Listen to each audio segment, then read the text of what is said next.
Olá, tudo bem? Mais um vinho da semana com Guilherme Rodrigues, enólogo e colunista do Bom Gourmet.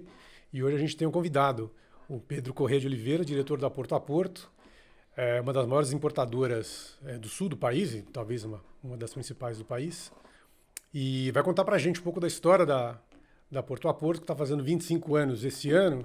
E a gente tem esse livro aqui, ó, que conta a história da Porto a Porto, em crônicas e outras histórias contadas por colaboradores e ex-colaboradores da importadora. E a gente vai conversar um pouquinho hoje sobre a história dela o envolvimento da Porto a Porto nessa cultura do vinho, tanto no estado, aqui na capital, e também pelo país. Então queria começar com vocês já, para a gente abrir essa história. Em que momento que nasce a Porto, em que contexto que ela nasce, como é que ela atua nessa Beleza, Sandro. expansão. É só a boa-vinda aí aos espectadores, ao Pedro. É muito importante a gente mostrar para vocês não só o vinho, como a gente costuma fazer, mas também a cara das pessoas que está por trás do vinho. A gente já teve aqui produtores e agora estamos trazendo o Pedro, que é um importador não só de vinho, de outros gêneros alimentícios também, massas, molho de tomate e tudo mais, que vocês certamente, ninguém aqui em Curitiba deixou de tomar algum vinho da Porto a Porto. Você vê lá atrás que tem no rótulo. Então, para vocês verem que não é uma dessas marcas fantasma, que tem um CNPJ só que opera, é realmente uma pessoa que ama vinhos, conhece profundamente e faz um trabalho diferenciado perante o consumidor, como a importadora Porto a Porto não são muitas no Brasil, não é? Tem muita importadora por atacado, que a pessoa que está lá nem entende vinho, só está pensando em conta financeira, etc., mas que tem esse serviço diferenciado de preocupação com o consumidor, de procurar trazer produtos de boa qualidade dentro das faixas de preço acessíveis e fazer todo esse trabalho de escolha lá fora. Ele trabalha com produtores próprios que ele tem, não é, que ele conhece profundamente, sabe como trabalha, tem todo o controle de qualidade, sabe que está trazendo coisa boa para o mercado. Então são poucos, e a Porto aqui no sul do Brasil, certamente dos que trabalham assim é a maior e a mais influente também. E Pedro trabalha também no Brasil inteiro, mas a sede aqui, para o nosso orgulho, é aqui em Curitiba, aqui que eles nasceram e se desenvolveram. E sobre essa história aí, então o Pedro, ninguém melhor que o Pedro para contar para vocês. Boa tarde, Felipe. Boa tarde, Guilherme. Obrigado pelas simpáticas e gentis palavras. Bem, então é isso, né? Porto a Porto está completando 25 anos. Nós somos aqui do Paraná, somos curitibano com muito orgulho. Para quem não sabe, a minha família começou no varejo, né? A história desse livro que a gente está lançando é uma história que conta desde 1914. Meu bisavô era Pedro Nemeterco e iniciou o trabalho no varejo brasileiro. E o varejo brasileiro passou por ciclos, né? Nós tivemos o ciclo da globalização e agora estamos tendo o ciclo da regionalização de novo. Uma coisa muito boa quando a gente sente que as redes de supermercados regionais passaram a ter o destaque e assumir a liderança do fornecimento. Mas na Porto a Porto, em 98, a nossa empresa mudou de mãos. O Mercadorama passou a fazer parte de um grupo internacional e nós fundamos a Porto desde então. A princípio, a Porto foi fundada com poucos fornecedores que já eram fornecedores do grupo Mercadorama e gradativamente fomos aumentando a linha, fomos criando uma parceria, criando uma sinergia muito grande com o mercado de restaurante, com o mercado de delicatessen. Nós não somos uma empresa varejista, mas trabalhamos muito bem com todos o tipo de distribuição, desde distribuidores atacadistas até cadeias de supermercado e até restaurantes, hotéis, enfim. A gente vende tudo para todo mundo. O Pedro, ele também queria que ele contasse um pouquinho rápido para vocês o serviço que ele faz. Eles prospectam lá no exterior os produtores, então estão sempre em busca dos melhores produtores, mais influentes e que deem condições de trabalhar no difícil mercado do Brasil com custo acessível e tudo mais. Então é um trabalho incansável, insano, para prospectar esses produtores aí trabalhar com eles, distribuir o vinho aqui no Brasil e continuar trabalhando. Essa é uma marca até registrada da Porto a Porto. Os produtores deles são tão bem escolhidos que permanecem na empresa, né? Eu acho que não tem um que saiu uma vez e depois se arrependeu profundamente, mas são produtores qualificados, de pedigree e escolhidos a dedo realmente por esse trabalho. Está viajando várias vezes por ano para o exterior, fazendo esse trabalho que eu gostaria, que também é bom, né, Pedro? Você também hoje convive com esse pessoal. Convive muito, mas hoje nós criamos um grupo de provadores na empresa, né? Que são as pessoas que realmente definem o que vai entrar no catálogo. Para você ter uma ideia, hoje, o mercado varejista, não só no Brasil, o mercado varejista mundial, 70% da venda do varejo é composta por produtos que não existiam 10 anos atrás. Então isso mostra um turnover aí de 7% ao ano de produtos. Então se a gente fizer uma conta aí que um grande hipermercado, um supermercado de qualidade tem de 15 a 20 mil itens, 7% ao ano, nossa, é muito produto. Então, na verdade, você tem um mix de produto que é o mix permanente, que são realmente aqueles produtos que já tradicionalmente fazem parte do dia a dia, do gosto do consumidor brasileiro, mas você também tem muitos produtos que são produtos até de vida curta. Produtos de moda, produtos que entram, tem uma grande procura e logo depois cai em esquecimento, né? Mas graças a Deus o mercado de vinho está crescendo, o interesse pelo consumidor está crescendo, é interessante. O Brasil é um país que mais de 50% do nosso consumo é feito por vinhos sul-americanos. Nós temos o Mercosul que isentou principalmente a Argentina de impostos. Isso realmente foi um facilitador para o vinho chegar mais barato para o consumidor final. A competitividade fez com que o preço do vinho caísse, o contrabando também, né? A gente não pode esquecer que o contrabando, né, ainda é uma ferramenta muito perversa para o comerciante lícito. Enfim, nós temos que conviver com ele no nosso dia a dia. Mas a verdade é uma só, que as marcas fortes, elas estão cada vez mais fortes no Brasil e existe uma grande quantidade de empresas familiares no mundo do vinho que ocupam o seu lugar ao sol. Principalmente em restaurantes, onde você realmente tem ainda uma carta de vinhos que é feita à mão, que é feita de forma artesanal, e que você pode trocar aquele velho pelo novo em função do gosto e da procura do cliente, né, Guilherme? Porque às vezes o mundo do vinho ele passou por um fenômeno que a gente chamava de globalização da parreira. A globalização da parreira foi um negócio chato que começaram a plantar Cabernet Sauvignon em toda parte do mundo. Plantaram Cabernet Sauvignon na Itália, plantaram na França, já era América do Sul inteira. Daqui a pouco começaram a plantar Cabernet Sauvignon em Portugal, na Espanha. E de um certo modo, essa globalização da parreira, ela acaba criando que um vinho fique mais ou menos igual ao outro. Dos atrativos do vinho é a afinidade que o vinho tem com a gastronomia. Muitas vezes as pessoas perguntam, mas em matéria da harmonização? Eu disse, olha, em matéria da harmonização, respeite a origem do prato e a origem do vinho. Você pega a Itália, por exemplo. A Itália teve um período de queda muito grande dos números de exportação da Itália, e depois, com as castas autóctonas, com as variedades do sul da Itália, voltaram a crescer.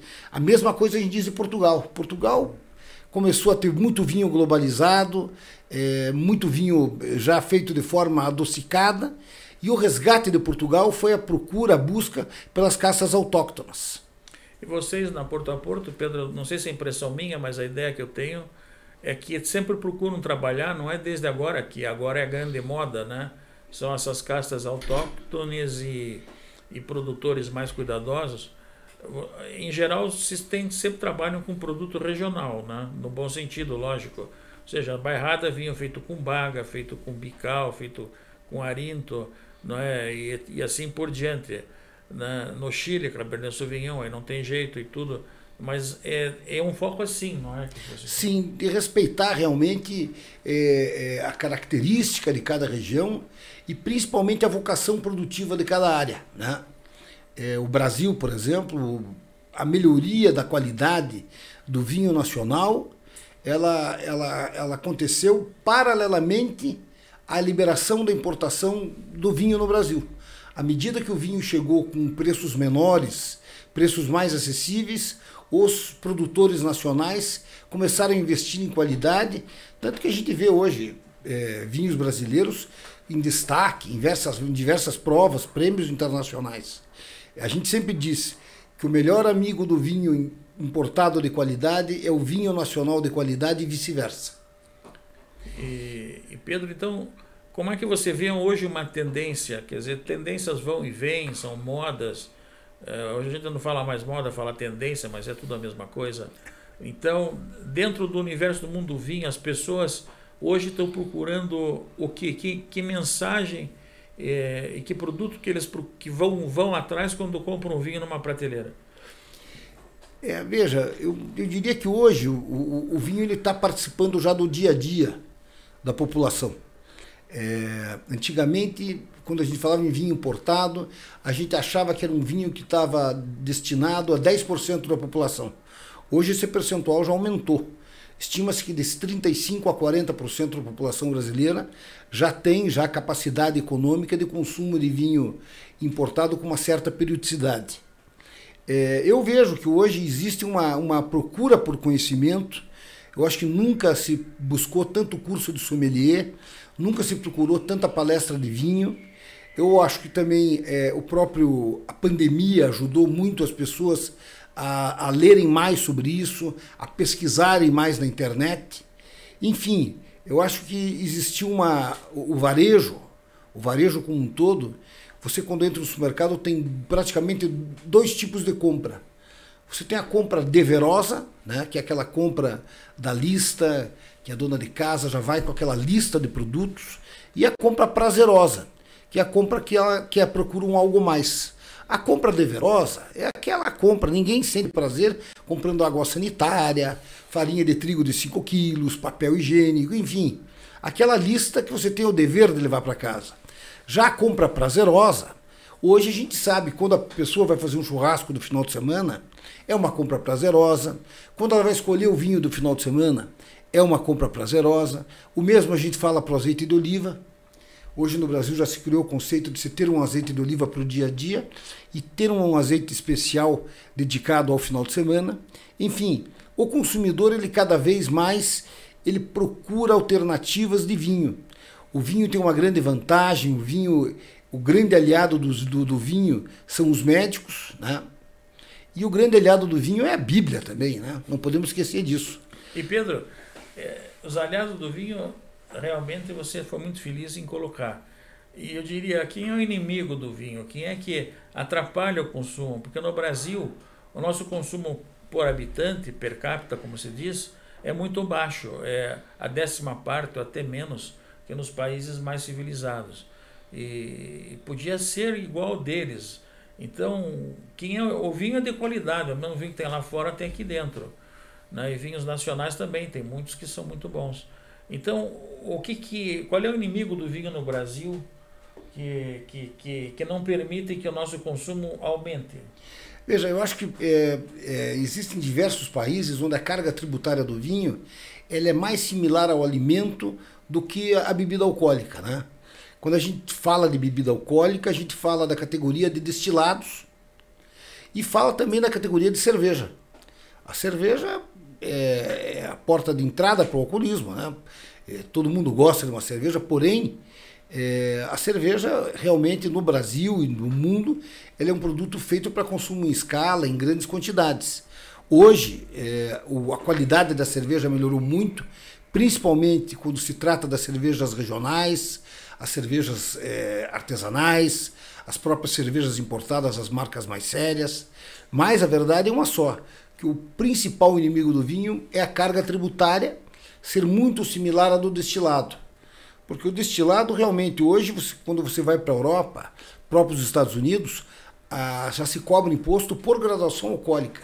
Para você apontar, frear. Você jamais vai ouvir uma coisa que o vinho não é uma bebida solitária. A gente sempre diz que ninguém toma vinho sozinho, você tem que ter uma pessoa do lado e tem que ter também um prato à sua frente. Da mesma maneira que o vinho não é uma bebida solitária, você nunca vai ouvir que vodka harmoniza com peixes, de que o uísque harmoniza com carnes, enfim. Toda a parte gastronômica, a base da harmonização é vinho.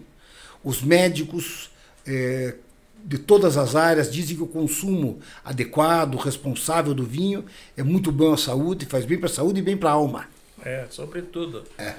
Para os dois. O Pasteur, Louis Pasteur, o grande cientista francês, o pai das vacinas modernas e da biologia moderna, já no século XIX, ele dizia que o vinho é a mais sã das bebidas. Então, de tudo, até melhor, mais sadio do que água, o vinho. Porque a água, antigamente, até você entendia, não era tratada nem nada, às vezes passava um tempo, ela apodrecia. O vinho não, é uma bebida sã, permanece sã por muito tempo, né? Pedro, essa carga fiscal que nós estamos falando no Brasil, juntando todos esses penduricalhos dessas cachoeiras, cascata de imposto, dá mais ou menos sobre o preço do vinho lá fora, na origem, vai dar o que? 120%, 130%? A gente faz um cálculo que, dependendo do estado, ele dá de 56% a 59% do preço final do produto. Não, mas digo em relação à origem. Dá 120%, 130%. Pois é. Então, para vocês terem uma ideia, a Europa, que é gananciosa, dá mais ou menos uns 30%, não chega nem isso. E nos Estados Unidos, dependendo do estado, 10 ou menos do que 10%. Então, se a gente tivesse uma carga fiscal parecida com a da Europa, o nosso preço do vinho na prateleira era menos da metade, tá certo? É verdade. Era menos da metade. Então, as pessoas beberiam mais vinho com mais prazer, né? Teriam acesso a vinhos ainda melhores. Não teria contrabando? Não teria contrabando, o contrabando desapareceria, porque não faz sentido o contrabando. E o que é mais paradoxal, a venda ia ampliar tanto que o governo ia arrecadar mais ainda. Então essa carga fiscal é perversa. Isso foi um negócio inventado pelo Getúlio Vargas, lá na ditadura Vargas, nos anos 30, para proteger os vinhos do Rio Grande do Sul. E pegou e nunca mais desgrudou no Brasil. Então acho que é uma coisa importante essa a grande dificuldade de quem trabalha com vinho no Brasil é enfrentar essa carga fiscal, que judia do produto, né? E Pedro, vocês têm 25 anos de existência, de uma existência super bem sucedida, é um caso de sucesso no Brasil e no mundo. Mesmo o CNPJ, mesmo CNPJ, desde a abertura tudo certinho, né? Então, isso é muito importante, são poucos aqui no Brasil que conseguem esse sucesso. Então, queria que esse livro foi um livro fantástico, muito inspirado, que conta essa história de 25 anos, mostra os aspectos da família. Quer dizer, é um importador que tem cara, não é um sujeito que está se escondendo atrás de um CNPJ ou de uma empresa laranja de fachada, não. O livro mostra a família do Pedro, o pai dele, o professor Lamartine, foi um dos grandes advogados, juristas, né, Democráticos aqui, que o Brasil já teve, foi o precursor do ministro Fachin. O ministro Fachin aprendeu com o Lamartine, né, e não sei o que estou dizendo, ele pode confirmar isso a qualquer momento com muita honra, né? Então mostra a história da família, Dona Leonor, mãe do Pedro, uma senhora escritora, família toda. Então o livro conta isso e conta muita história pitoresca também e é muito bem feito. Então, Pedro, se você puder nos dar alguns flashes do livro para o pessoal se entusiasmar em conhecer, faz parte da história do vinho aqui nesse período. A gente faz uma análise, primeiro, do mercado de 25 anos atrás, né? O mercado de 25 anos atrás de vinho era extremamente restrito. Eu acho que poucos restaurantes em Curitiba tinham uma carta de vinho bem elaborada. O próprio serviço de vinho era muito fraco. Pouco você está sendo muito diplomático. O treinamento da equipe, eu acho que era pouquíssimos restaurantes que faziam. E eu acho que então houveram vários fatores. Primeiro, um fator que melhorou muito foi a parte de formação dos profissionais, a própria parte de divulgação, o caderno Bom Gourmet da Gazeta do Povo. Iniciamos com a Mariana Guimarães, era uma folha por semana, foi se desenvolvendo. Hoje temos um formato de revista que fala de tudo, fala de vinho, a gastronomia, enfim. A mesma coisa a gente fala dos treinamentos, né? Hoje você veja quantos cursos de formação de sommelier nós temos no Paraná, quantos cursos de formação de chefe de cozinha nós temos no Paraná.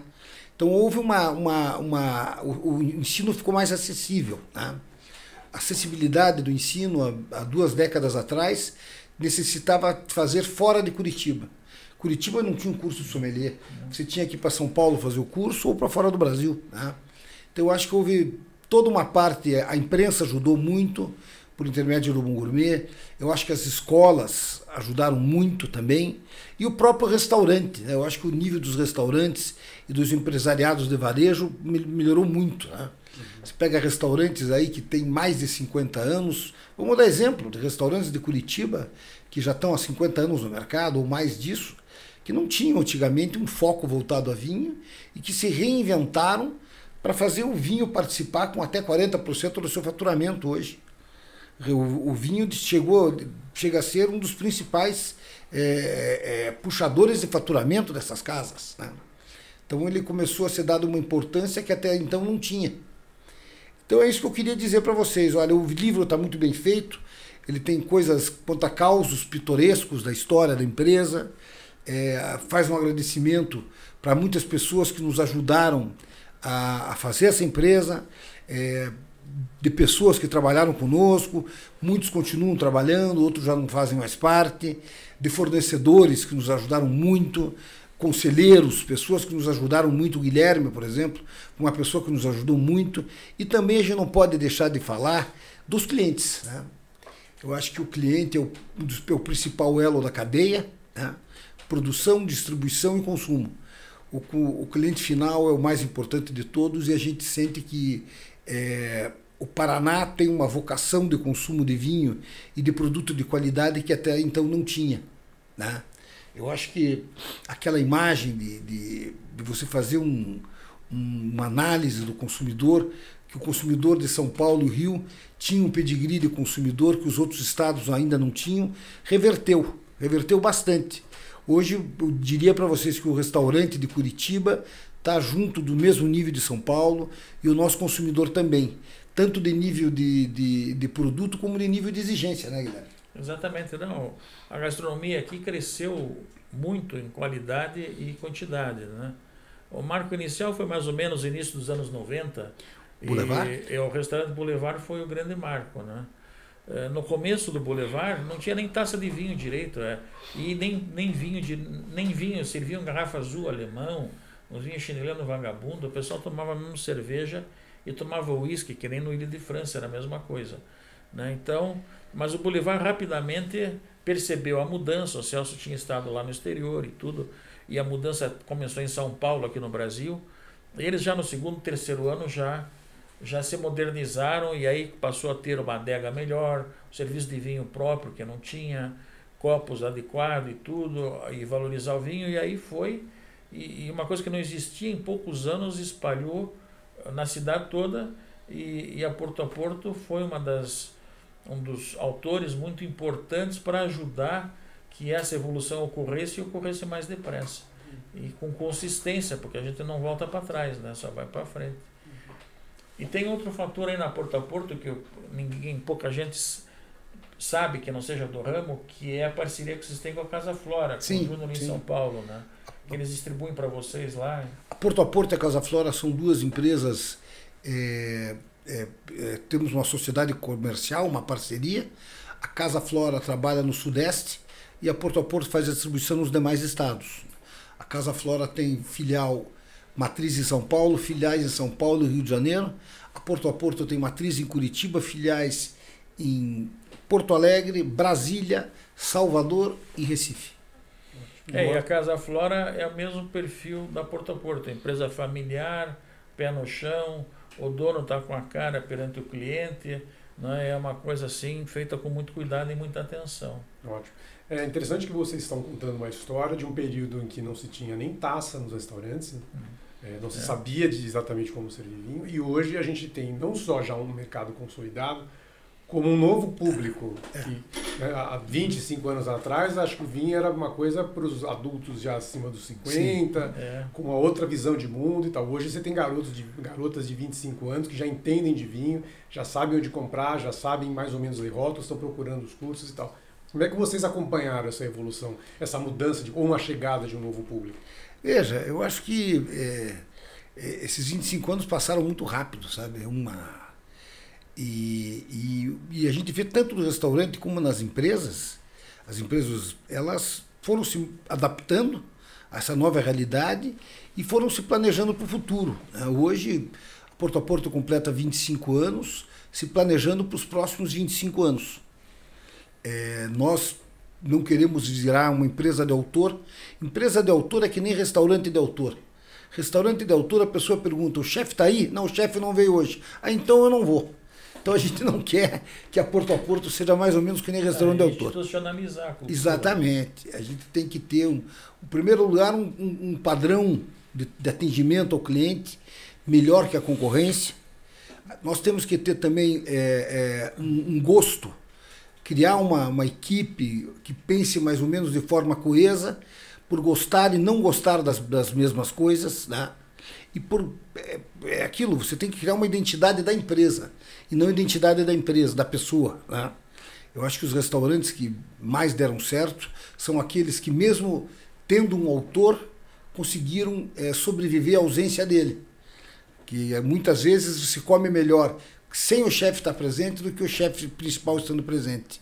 E na empresa a mesma coisa. Na empresa, hoje, graças a Deus, nós temos uma diretoria comercial muito ativa, que é o Hugo, temos uma diretoria financeira administrativa, o Almir, que é muito firme, temos a Camila na parte de marketing, tem o meu irmão Fernando, que é meu sócio também, que nos dá todo um resguardo, participa das decisões, ajuda muito na tomada de decisão e principalmente naquilo que é planejamento do futuro. Então eu acho que a Porto está pronta para os próximos 25 anos que virão. Estamos muito contentes com esse jubileu de prata, né? De 25 anos de empresa, mas estamos nos preparando para bodas de ouro aí com 50 anos de empresa, se Deus quiser. Meio século de empresa. Isso é que nem os bons vinhos, né? Os grandes vinhos são vinhos que só melhoram com o tempo e cada vez estão melhores, vão 80, 100, 150 anos. É só cuidar bem deles na adega, né, que o Pedro está fazendo aí, cuidar bem da gestão do negócio e da sucessão e tudo mais, que o produto vai longe. E a gente vê empresas europeias nesse segmento que tem mais de 150, 200 anos de sucesso. E aí, Porto a Porto certamente vai ter um futuro desses, né, para bem de todos nós aqui, porque significa que a gente tem acesso a bons vinhos porque eles trazem os bons vinhos. Então é isso que a gente precisa. Legal. Quero agradecer então, Pedro, por estar aqui com a gente, contar um pouco da história da Porto a Porto, ao Guilherme Rodrigues, que está sempre com a gente, né, da casa, e a você que participou com a gente. Muito obrigado e até o próximo Vinho da Semana. Muito obrigado, Felipe. Obrigado, Guilherme. Obrigado a todos os espectadores e ao Bom Gourmet. Um abraço a todos e até o próximo copo.